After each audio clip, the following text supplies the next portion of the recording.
Olá, meu nome é Paulo Cogos, estou fazendo essa live aqui, vai ser uma das minhas lives mais rápidas, para falar a respeito de como toda forma de Estado, independentemente de qual seja, basta ser um Estado, é um caldo de cultura para bactéria nojenta, putrefata, patológica, nociva do gramscianismo.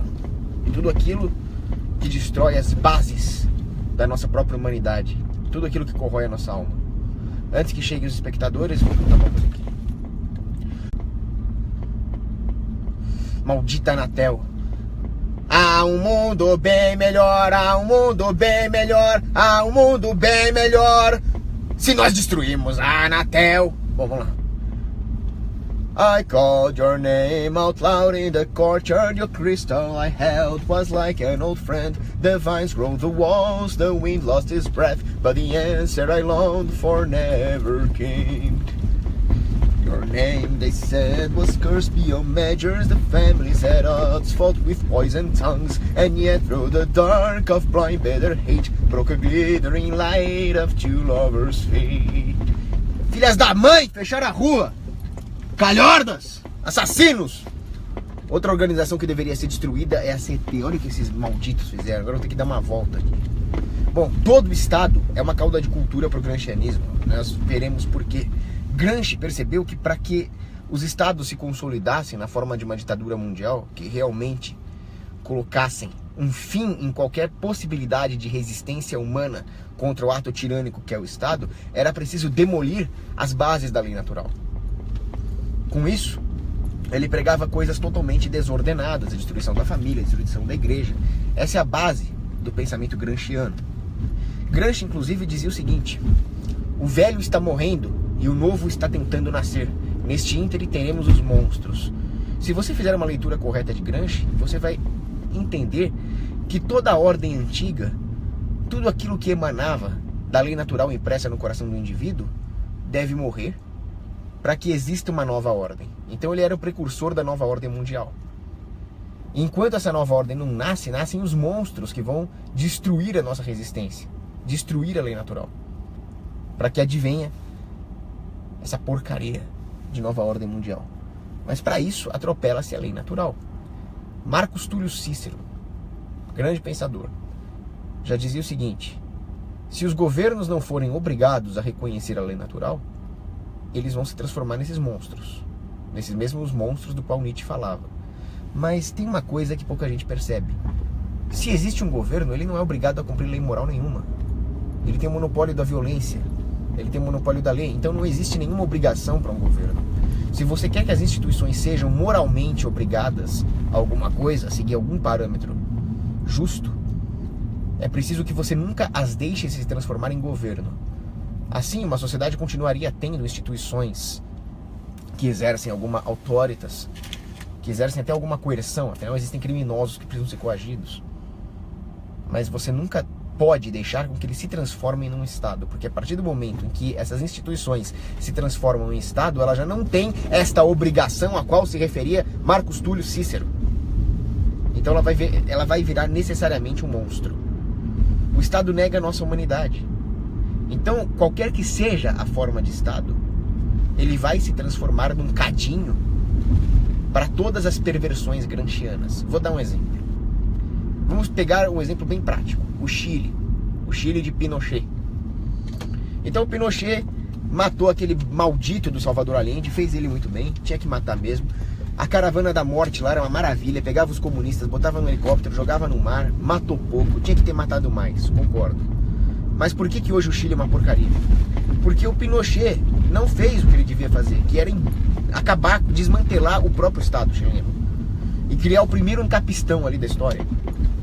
Claro que ele não fez isso, porque o Pinochet quer poder, ele é um ser humano também, concupiscente. Isso é responsabilidade da população, não deixar com que exista o Estado. Então o que o Pinochet fez? Jogou guerrilheiro comunista no mar, jogou terrorista no mar, mas manteve a educação estatal com aqueles vouchers daquele psicopata do Friedman. Com isso, as sementes gramscianas continuaram plantadas no seio acadêmico do Chile. A academia continuou sendo tomada por gramsciano, igual a teoria da panela de pressão do Golbery e do Couto Silva, aqui no Brasil. Então, do que adianta os helicópteros jogarem comunista no mar se eles estão lá Ah, se fodeu, motoqueiro do cacete! Filha da puta, bateu no meu retrovisor, caraca! Como eu queria ter uma minigun acoplada no meu carro aqui. Eu parti esse motoqueiro em 1000 pedacinhos. Desgraçados, nojentos. Isso aqui não existe em nenhum país do mundo, isso é uma aberração. Não existe esses motoqueiros costurando em outros países. Isso aqui é uma aberração brasileira. Tinha que ter umas lâminas. Igual tinha naquelas bigas egípcias, que eles tinham lâminas nas rodas, os cartagineses também, colocavam umas lâminas aqui e cortava as pernas dos cavalos, derrubava a cavalaria. Os carros deviam ter isso para destruir os motoqueiros. Nós deveríamos aprender um pouco o emprego das carruagens de guerra pelos egípcios, pelos cartagineses aqui. Bom, enfim, voltando antes desse motoqueiro maldito me distrair. Então, do que adianta você jogar os comunistas no mar se eles estão lá na academia colocando minhoca na cabeça das crianças? Sabe o que adianta? Nada. Porque o Chile, que teve um apogeu econômico, que já foi o país mais conservador da América do Sul, hoje eu diria que é o Paraguai, que é um bom lugar para se morar, inclusive, eles acabaram de aprovar o aborto. O aborto.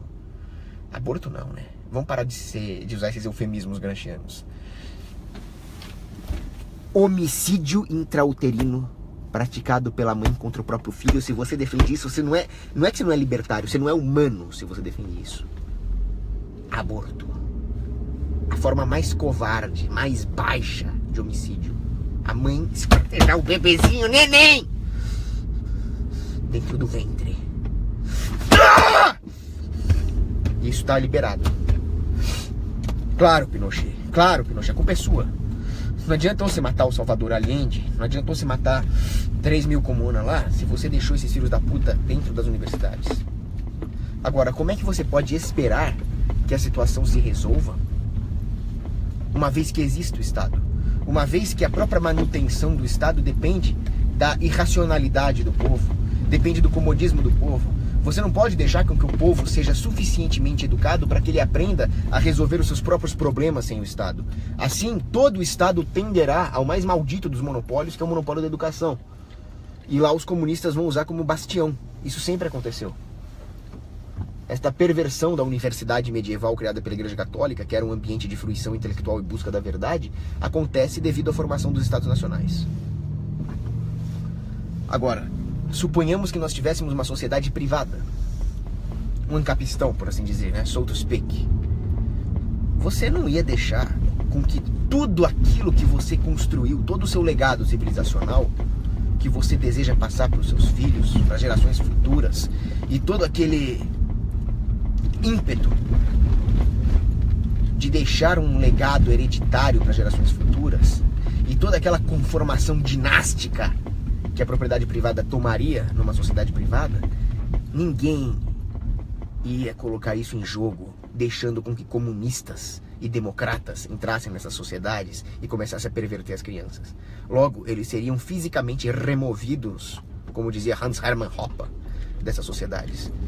Enquanto os comunistas acharam o seu nicho de atuação tóxica, gramsciana, no seio da sociedade brasileira em plena ditadura militar, ou no seio da sociedade chilena em pleno regime Pinochet, numa sociedade privada, eles seriam fisicamente removidos. Não, aqui, no Ducado da Cogósia, eles não vão ficar. Aqui não tem democrata nem comunista, vão embora. Aí as pessoas iam querer achar uma família decente, para poder criar uma prole decente, e à medida em que uma sociedade privada, onde a propriedade privada e a necessidade da sua manutenção fossem criando pressões para um aperfeiçoamento moral, as pessoas procurariam casar com pessoas decentes. Assim, o homem não ia casar com uma mulher democrata. De jeito nenhum. Uma mulher não ia casar com um babaca estatista, um covarde, um cômodo, que quer um aparato coercitivo monopolista para resolver os problemas em vez de resolver sozinho. Isso não é ser homem. O vir justus, como era São José, nunca defenderia o Estado. Ele resolveria os próprios problemas. José nunca recorreu ao Estado para proteger Maria e o seu precioso filho Jesus. Ele era macho, ele resolvia ele mesmo. São José, o homem justo. É esse tipo de homem que uma mulher procuraria. E o homem procuraria uma mulher direita, conservadora, recatada, não uma democratazinha que fica dando pra todo mundo. E depois, quando ninguém mais quer pegar, ela casa. Isso é um absurdo.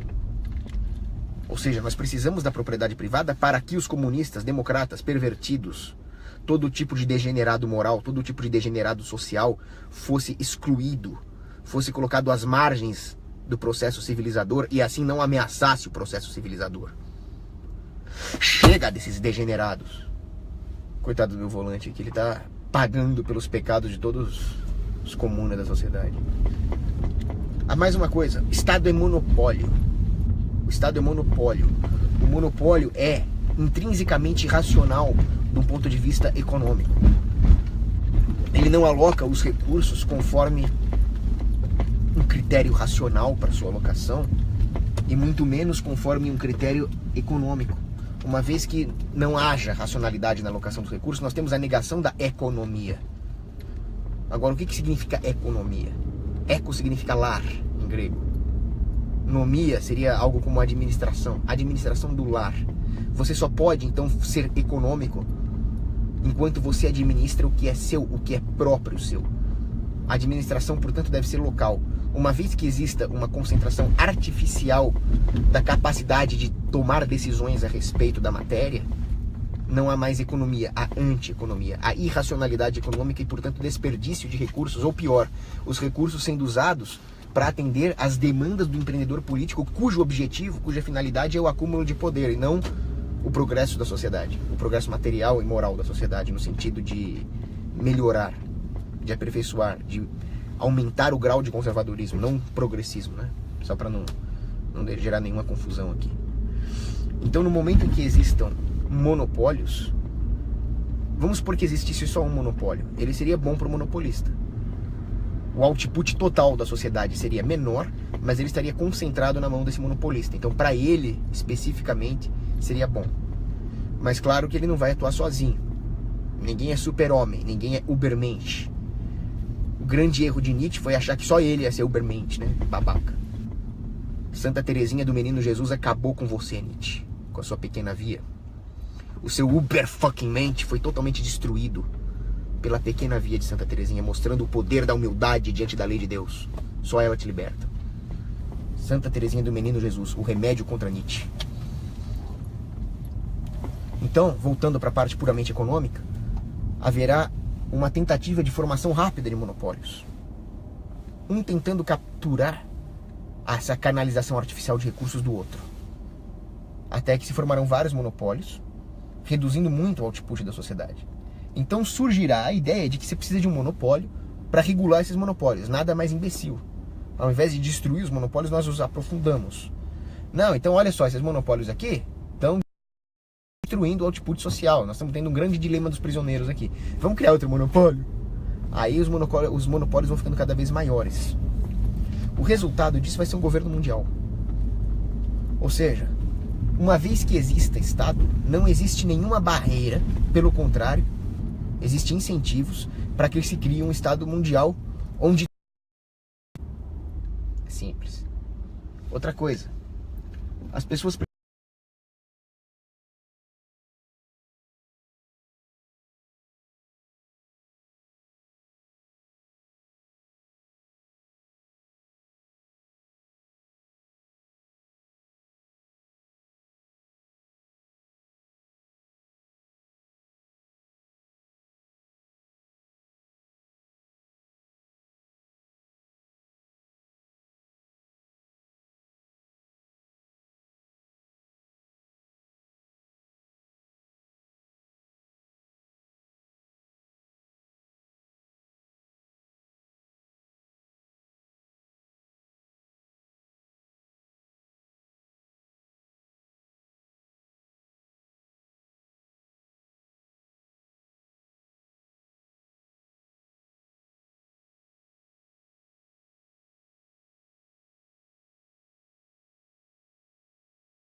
Acho que eu já fiz isso aí.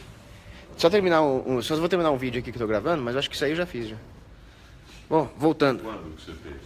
Acho que faz um tempo já. Mas voltando à gravação, que a Anatel me interrompeu barbaramente, mais uma vez para variar. Existe uma outra coisa. As pessoas precisam aprender a resolver os seus próprios problemas. Porque isso é o que nos faz humanos. O que nos faz humanos é justamente ter problemas e buscar uma solução racional, moral, para resolvê-las. Assim, aperfeiçoando-se tanto nas virtudes técnicas quanto nas virtudes morais. Agora, uma vez que exista um Estado, as pessoas se tornam cômodas em relação a isso. E o pior de tudo, o Estado é imediatamente uma solução, entre aspas, que não é solução coisa nenhuma, é problema, imoral.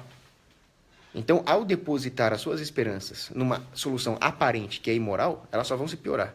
Elas vão se tornar comodistas do ponto de vista técnico, não vão conseguir encontrar soluções empreendedoriais para os problemas técnicos que surgem pelo próprio fato de nós vivemos num estado natural de escassez. E o pior, elas se corrompem moralmente. E aí elas acabam confundindo todas as coisas. É preciso entender uma coisa. O direito natural, inclusive o direito natural à propriedade privada, não precisa ser justificado por normas positivadas. As normas humanas é que precisam ser justificadas pela lei moral natural. E é isso que as pessoas não entendem. Então, quando existe um Estado, as coisas só vão piorando.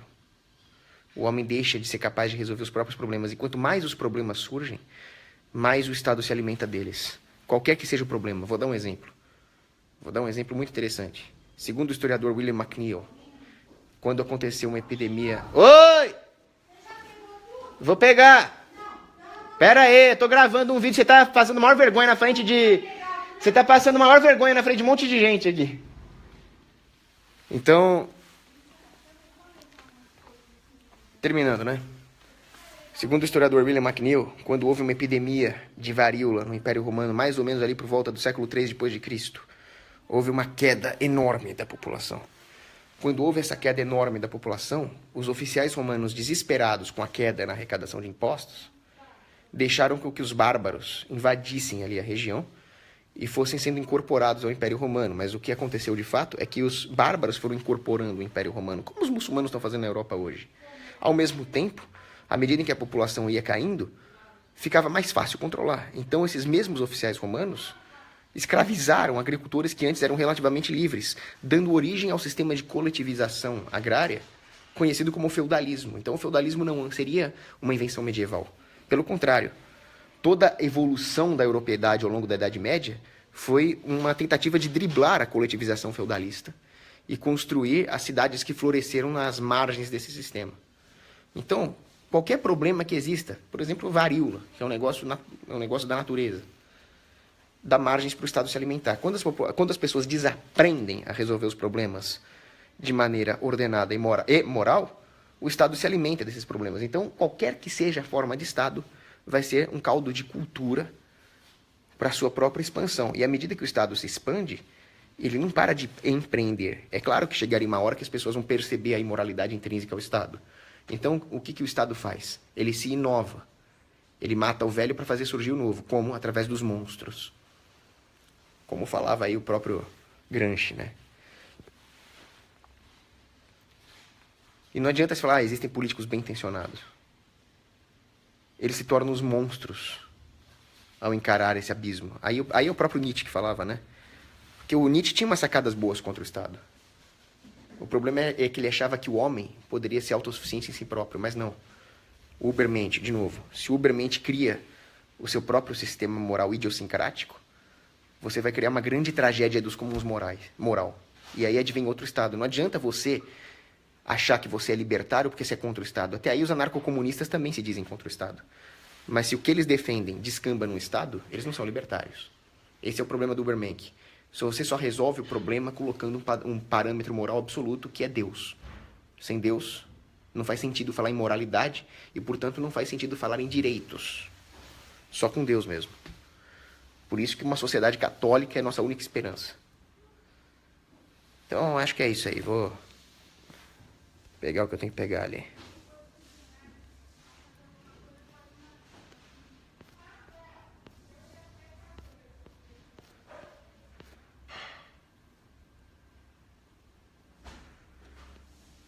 Agora não vai dar tempo de responder pergunta, que eu não quero deixar minha mãe estressada. Honrar pai e mãe, quarto mandamento, importantíssimo, hein? São José Maria Escrivá falava que este é o feliz mandamento. Aliás, todas as leis de Deus nos libertam, né? Então eu vou lá pedir desculpa pra minha mãe e vou arrumar as coisas logo pra não deixar ela estressada. Tchau.